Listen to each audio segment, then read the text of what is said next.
Hello, I'm Ken Burrell from PMO Professionals. and this is Scary Scars Shared. In these interviews, I ask real project managers to share in around 10 minutes what they have learned from their most challenging project management experiences. If you're new here, you might want to consider subscribing to the video channel or the podcast. Today, I'm delighted to be joined by Elsie Rogers, who's going to share some of her experiences with us. Elsie, I'd like you to start, if you could, by giving us a flavour of your background and how you got into project management. First of all, thank you, Ken, for having me on.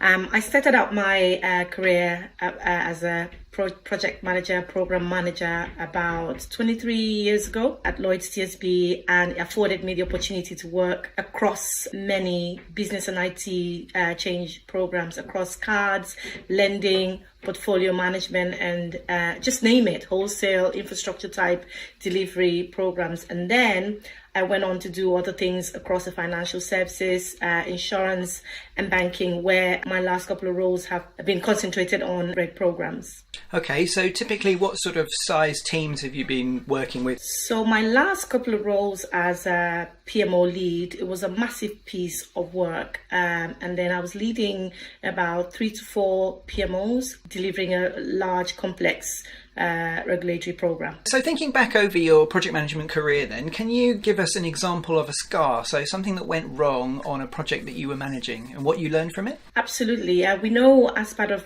program management, the manpower plan is a key item, and that often requires constant iteration of reviewing the manpower plan to make sure that the right skill sets are there, to make sure the people are utilized, they're prioritized across the piece of work. On this particular occasion, the management had decided to change the direction of the solution, which meant that the resources on that particular program should have been assigned to other programs. Unfortunately, there was a communication and engagement issue there. And that was a scary thing for me when I discovered that people who were specifically employed to work on this piece of work were no longer required. And it was really hard to convince other areas that they should take them on board, because they were actually sitting on our budget, which meant we needed to pay for them. It also meant that we were overrunning, the burn rate was high, and I had to utilize my interpersonal skills to try and convince and negotiate across the piece for these people to be absorbed within other programs. Eventually, most of them were.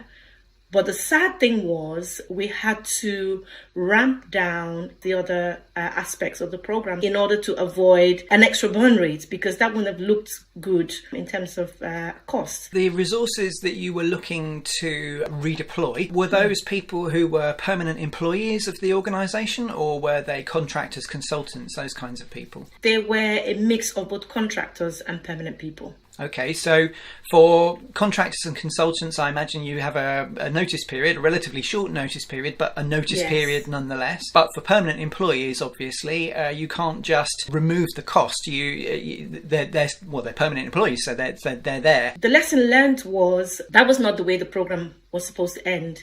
I would have actually preferred the program ramping down, people offboarded properly.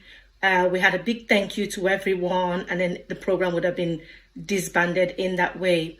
The one thing that I know that I learned from it was engagement was key. So I stood back and I thought to myself, how did I miss this? What was missing?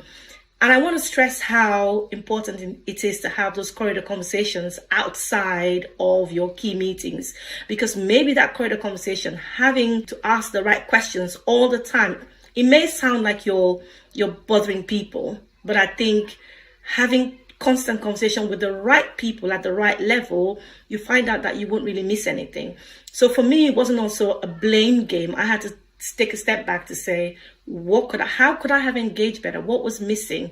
And I learned from that situation. So in a nutshell, we didn't really run over budget because we found a way to fix the issue.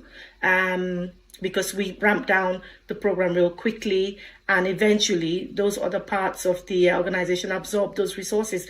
But it was a tough call. It wasn't something that was very easy. It was very stressful.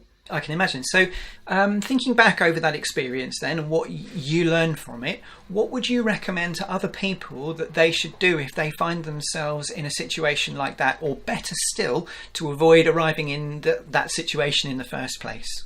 Communication is key. So you look at your governance and find out how can you make communication more effective outside of your core work group sessions, work stream meetings, establishing very good relationships with people, because it opens the door for you to talk to people outside of those meetings. Also, was I actually missing out on any key meetings that was happening? Maybe yes. So I actually spoke to my program exec to say, I think I should have been plugged into this meeting, because if I was plugged in, I would have picked this up, because naturally that manpower plan fell under my remit and I would have actually fixed the problem. So communication is a big thing, and people need to establish relationships. It does help. Also, working probably better with delivery managers could have helped. Maybe that relationship, something was missing there.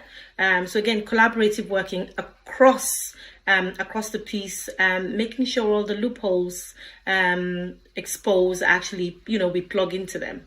Elsie, thanks for your time, your honesty and your insights. So today we heard from Elsie about how she recovered from a challenging project experience and what she learned from it. But my challenge to you is, what can you learn from Elsie's experience? What will you do differently in your projects as a result? Let me know in the comments. If you enjoyed this interview, please let me know by leaving a comment or a like or both, or by sharing it with others on social media. If you want to share your scars in one, let me know. If you're new here, you might want to consider subscribing to the video channel or the podcast. For other videos on project management topics, take a look at my video channel. For articles on project management and PMO topics, visit my website, thepmoprofessionals.com, or to connect with me more personally, search LinkedIn for Ken Burrell, The PMO Professionals. In the meantime, until the next time, thanks for listening.